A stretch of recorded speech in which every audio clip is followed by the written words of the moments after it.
Hey, what's going on, everybody? It's Alex from TCG Discussions, coming at you with a very special deck profile today.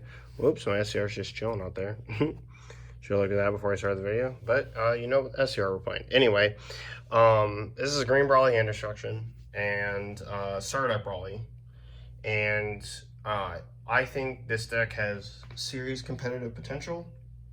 I've done a little bit of testing, and I've won the majority of my games that I've played with this deck. There's only a couple decks that kind of give it trouble, like Hatchiyak gives a little bit of trouble, just because you basically have to play like one card, like Rosie, over and over again, which is kind of demanding on the deck because it's like you spending 3 energy a turn. But other than that, it's completely and utterly busted. And I know it sounds weird in a deck that's restricted only like having 2 battle cards because of your Leader's Awaken ability. You kind of like, you're thinking, yeah, well, how you get really locked? Probably not, but it kind of does come up. So I will say though that this leader is extremely strong because basically, like, if you flood your opponent with cards and then you just, those flood cards cost you cards, and then like you just get all those resources back and then punish your opponent by making them like -3 to 5 cards every turn. And we'll get into the combos that are just ridiculous. So before we get into the deck, I just want to talk about the leader because it's a star deck leader. Not a lot of people like really know what this guy does. So on this side, you can activate mana to add you like a green Frieza Army 1-drop from deck to hand. So if you've drawn Brawly Realized Ambition, you can search out another piece to the deck. I'll just bring it up to camera so you can read. Shove your deck, then you naked the skill for duration of the game. When your life is at 4 or less, you may draw 1 card, then choose one of your energy, switch to active mode, and flip this card over. On this side, you can only have 2 battle cards in your battle area. Sparking 7 when this card swings, you draw until you have 6 cards in your hand. That is just downright ridiculous. Activate main, you choose one of your battle cards, and then one of your opponent's battle cards to KO. So he gets free spot removal by killing one of your battle cards, which is what you want because you want to be able to play other free cards. And we'll talk about it. This guy, you play 2 of them, so you can search him out if you need to awaken. One thing that I will say about this card is it's very dangerous because if your opponent is playing an aggro deck, it is probably best that you do not play this down turn 1. The reason why it's super dangerous is because when you play him, you take 2 life, it's mandatory, and then when he removes, you take 1 or 2 life, period, right? You have no choice. So that's 3 life of yours just being taken straight to your hand. Now, the plus side of this is you can force yourself to awaken, and you're going to get your leader flip very early. You can get cycling through your deck and drawing into your cards, so you can see your better cards early. But it is something to watch out for. That's probably the #1 thing that I've ran into in the games that I've lost, is just overplaying this card or searching it out to play it right away. We are playing a list that's different from Wong's list. So instead of having 4 of the Bardock Paternal Unison, we play a different unison, you'll see shortly. But Paragus, the Sacrifice, he is our Self-Initiate Awaken. Also, on this side, okay, choose a 1 green Frieza Army card with an energy cost of 1 for your deck and add it to your hand. So, if you draw 1, guess what this guy is? He is a green Frieza Army card. So, you can search the Paragus straight to your hand. You'll have your Self-Initiation. You can awaken, which I find to be a lot more consistent and just a little bit overall better. Unison of choice that we're going to play is Brawly Overwhelming Evil. Yeah, Dark Brawly Overwhelming Evil. This card is completely busted, okay? I thought like maybe like Blue Gogeta Unison or Boonison was the best unison in the game. I was dead wrong. It's this one. This card is downright ridiculous. And like this card's ability to just rip your opponent's hand at least 2 cards every turn before spending 1 energy and using anything else is just nuts. Ideally, you want to awaken on turn 3 when you play this unison down. So you want to see this unison. It's a 50-card list. I've cut it down so that like I can see maximum number of unisons possible. And just, you know, get to it as quickly as possible because like your entire like defensive like backing is on the back of this card. What does it do? When it loses a marker, your opponent has to pitch a card from hand, and then and that's by a skill. And then +2, you can discard a card, and then your opponent has to KO a battle card and discard a card from their hand. And it's +0, just straight removes a marker from the unison, which is one of the reasons why it's one of the best unisons in the game, because this card's also a 20k unison with double strike. So one of the things you can do is you can, if your opponent plays unisons, you can just constantly attack the unison, removing cards from their hand and doing so, removing markers from it. So if the unison's super annoying, like Boo Unison, if they play it for 4 and they don't like slide another one underneath it, God Sealing will be obsolete. You won't even have to worry about it because your unison solo basically kills it. So that's like super good. I'm gonna set him up here because I like really need to talk about this chain. And like literally when I explain how dumb and broken this is, like if this deck picks up any steam at all, like Bandai's gonna have to start banning some of these cards. And I know green doesn't need cards removed any more than it does, but like this line has to be with this unison, one of the stupidest combination set of cards I've ever seen. Okay, so remove the ball for a moment because it's kind of like an absent back in the back of your mind kind of thing.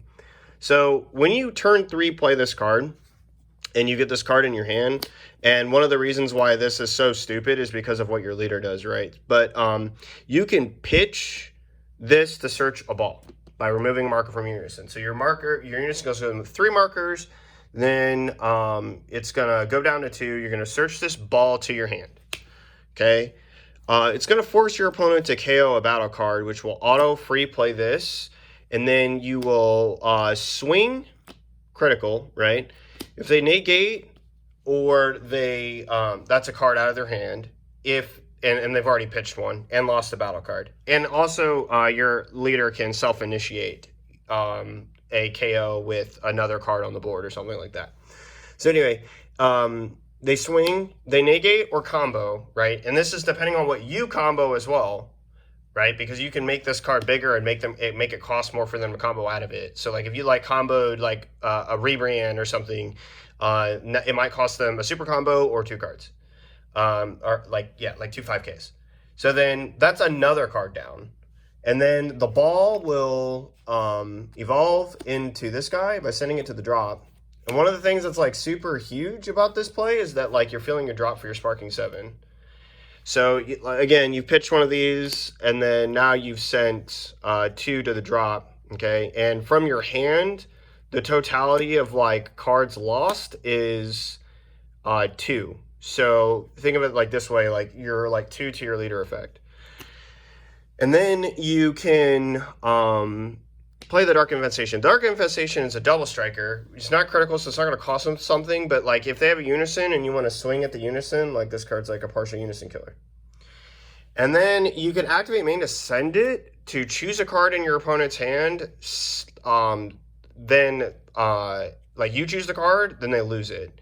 And then to make it worse, you get to add the ball back, then a +2, and then pitch the ball again for your unison effect. Making them choose a battle card and KO it. So like the whole shtick, and when I talked earlier about, when I talked about like removing a marker, they don't KO on that effect. They KO on his +2. So this is where they would actually have to pitch a card and KO. So I misspoke a little bit earlier. But the point is that you have a self-initiate with your leader, or if you have like a Rebrand in hand, you can just +2 it there, and then like the ball's like extra combo fodder on like another swing, like maybe the unison or something.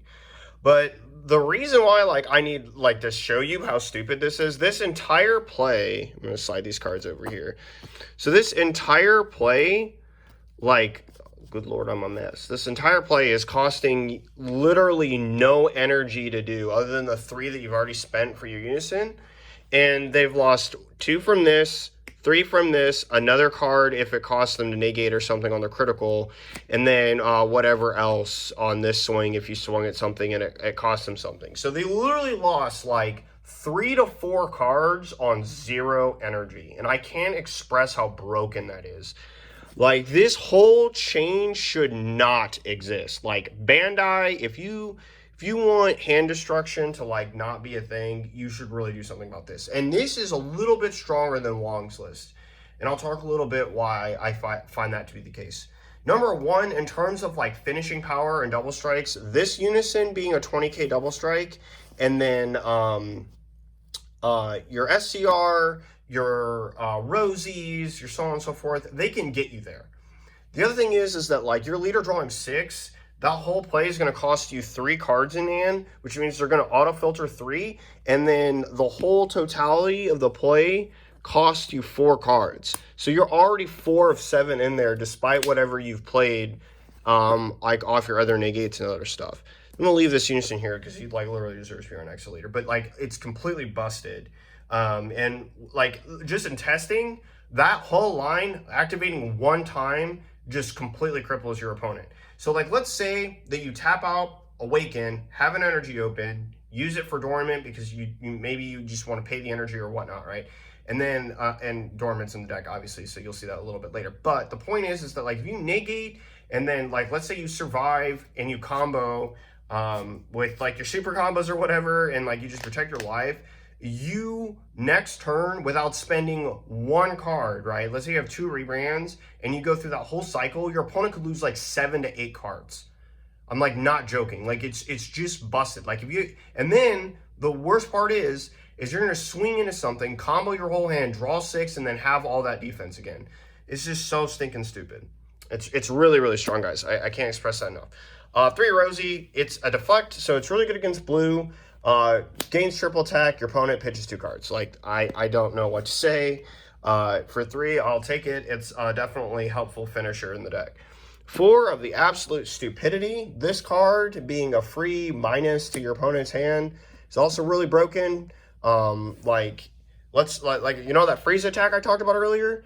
Like, let's make it crit and then like bottom deck a card. Right now it's 25k crit. If you don't want to take it, like it's gonna cost you a super combo on another card, or you know whatever you decide to combo. Like, it's just ridiculous. Then the next 2 cards that we play, 2 cells Earth Destroying Kamehamehas. For a 1 energy card, you can't really go bad. These could be also homicidal clones because sometimes the deck needs a little bit of defense. But the point is that like this card is also extremely clutch, because if you do have that energy open and your opponent swings at your leader and they're like trying to shotgun to kill you or like to put you in a bad position, you can just cost them a card and then negate like a super combo and a half, which is just ridiculous. And again, it's another one of those things like that Frieza, right? If that Frieza swings and I had an energy open, like, and, you know, I just play this on top of it, it's now a 30k critical that already cost them a card. Like, holy smokes. It's really good. Really, really, really good. 4 of the absolute disgustingness. This card just basically makes your opponent auto pass. If they commit to playing through this and don't kill you, they've lost. There's not been one person that's even took 1 swing into this card and it didn't just auto end the game for them, because like, again, you can just take so many cards from them. Yeah, it's really good. For Rebrian, this card just absolutely seals the deal in a lot of ways. Like, for example, if they're at 4 life and they have no cards in hand, because like I said, you can cost them 3 or 4 cards, whatever, without making them like take anything or whatever. You can swing with double strike, make them pitch 2, and then swing and then make them pitch with something else. It's really stupid. Next 2 cards, we have 2 Fuzumasu's Deity's Wrath, and then this guy. This guy gets live turn 3, so it's like a little bit awkward, but the point is that like these 2 cards are stupid. 1, if you Frieza Charismatic them and you don't have this in hand, it's a free pop with your leader, which initiates the 4-drop Frieza to come down, and it's critical, which is big.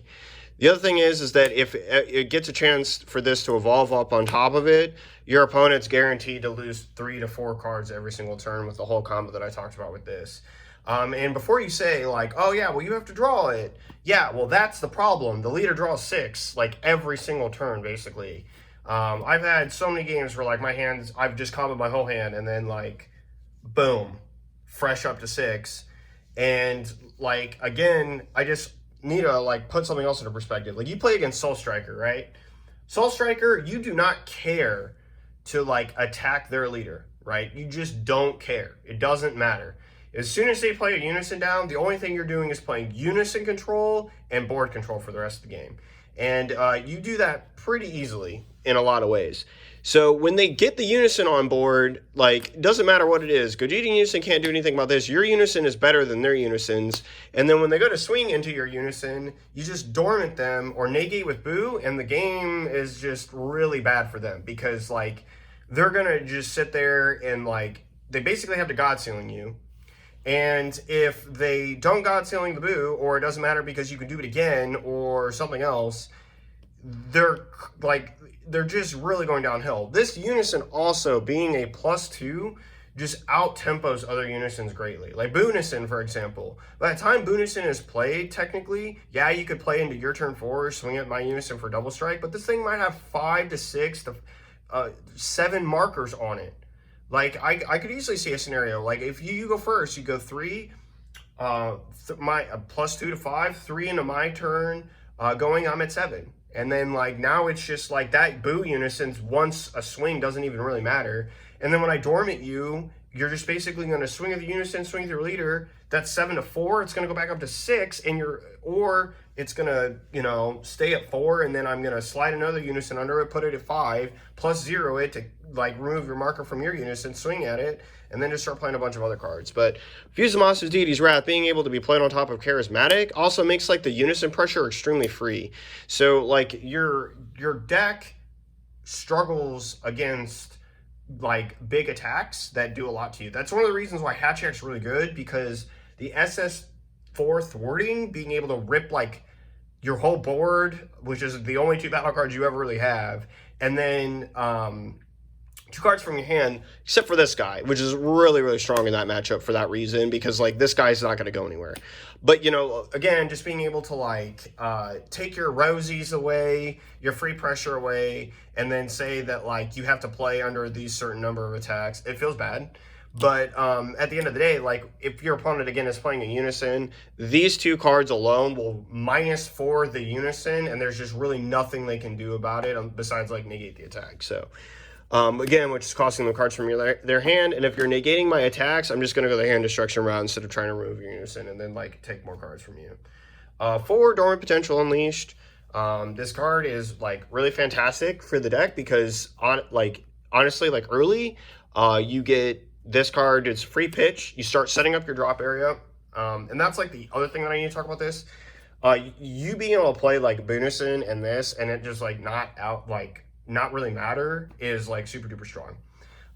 One of the things, because of your Sparking 7, like, one of the things, like, being able to set up your leader's Sparking ability while negating, like, your opponent's attacks, when you're able to do that, and, like, the next turn you're ripping 3 to 4 cards out of their hand, they really start to fall behind the curve. I've played against Soul Striker deck that has, like, 4 Draw Apes or whatever. It doesn't really matter to me. And then, like, so on and so forth. Like, you'll just be able to, like, just keep taking those cards and destroy them. So, like, the other thing is like, when you lose your cards and then you draw 6 cards because, like, you've defended yourself negating, it just gets ridiculous. And then lastly, we play this Ape SCR. This card exists as purely a defensive tool that can, out of nowhere, just become, like, a giant monster. We don't have, like, the pieces to make Celzino, so we're not even going to think about it because of our leader's restriction on the back. But the thing about this guy is being able to just, like, for 1 energy, kill a card ignoring barrier. That has come up so many times in testing.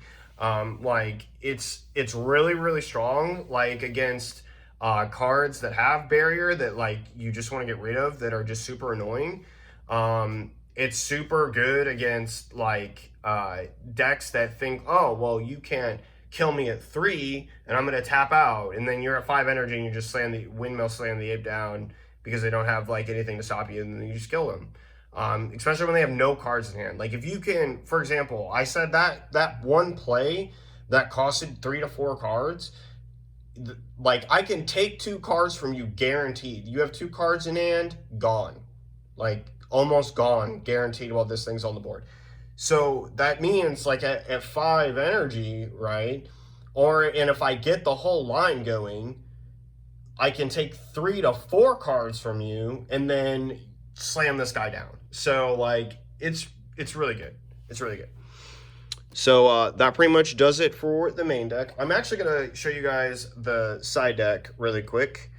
Now, there's a couple cards in here that don't really belong in here.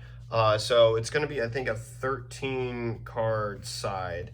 But to start off, we're going to play 2 of the Majin Vegeta Resident Agent Resolute. Yeah, Resolute Agent Destruction. This guy is just completely boss. So 4 energy, you play it in, and then it is double strike critical, 20k. It's +1 gives it 5k, but when it's played, you pitch a card from your hand and then kill all of your opponent's battle cards, ignoring barrier. Absolutely ridiculous.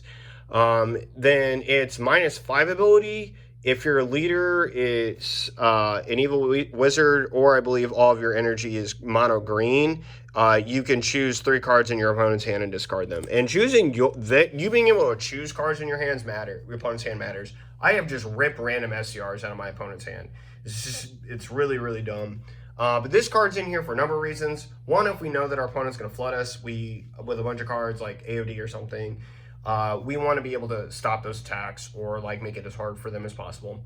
The next thing that we want to be able to do is play a unison that can get around barrier and like just give us more barrier outs other than like our 1 ape. So like if we're struggling against that, it's a card to consider because you can really put on the pressure. And also, you know, 25k double strike critical can get really, really menacing if like you jump like a whole bunch of cards into it.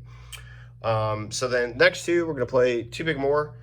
This card is like very clutch. I think 14 and 15 are going to be both of those. It just absolutely blows out like Gogeta Xeno and other decks like nonsense. Like you just don't even have to worry about it, right? Like no. So like it's just really big.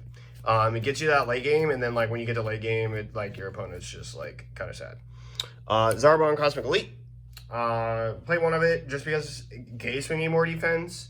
And we know that we're going to be in for a little bit of a grind. Like he's not a bad card to pitch and then bring back and then block and do whatever. Next, we're going to play another Cell Search Destroying Kamehameha. I have this in here just in case. Like I know I'm going to grind. I'm going to against like combo decks.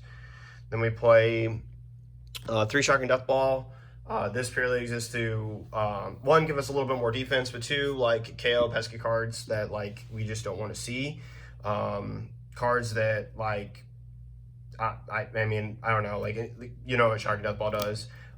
If you play against Hatchiyak, this is a good card to bring in because you get to KO with 1-drops, so on and so forth. There's just lots of things that you get to kill. So and then 4, this card's obligatory because it's hand destruction.